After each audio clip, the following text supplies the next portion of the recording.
გაინთავისუფლა ხელი, ამოაგდო ბურთი, უბრალოდ მიმყოლი არავინ არ ყავდა.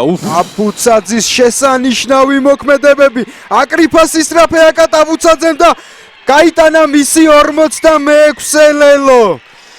შესანიშნავად ითამაშა ქართველმა გარემარბმა, წნეხში იყო 4 მორაგბე იყო ერთბაშად მის ირგვლივ, მაგრამ შემოურბინა რა 12 ოქეს, შემდეგ შევიდა ინტერვალში და ირბინა თავისი სიჩქარე ჩართო საქმეში, ბოლომდე ირბინა ძალიან კარგად და გაიტანა შესანიშნავი ლელო მატჩის 55 წუთზე და ჩვენი უპირატესობა უკვე ნელ-ნელა კიცდება, რაც ძალიან მაგარია.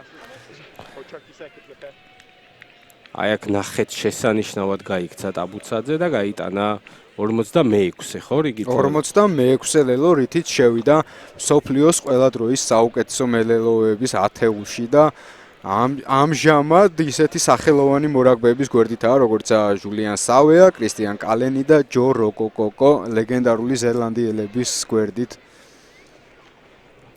ამჯერად პაპუნაშვილი ემზადება გარდასახვის შესასრულებლად.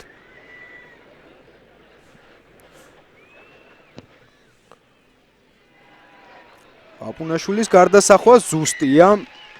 კიდევ 2 ფულით გაიზარდა ანგარიშის სხვაობა 13-41. ვახსენეთ ჩვენ დაჩი პაპუნაშვილი ის ორიაკის ღირსება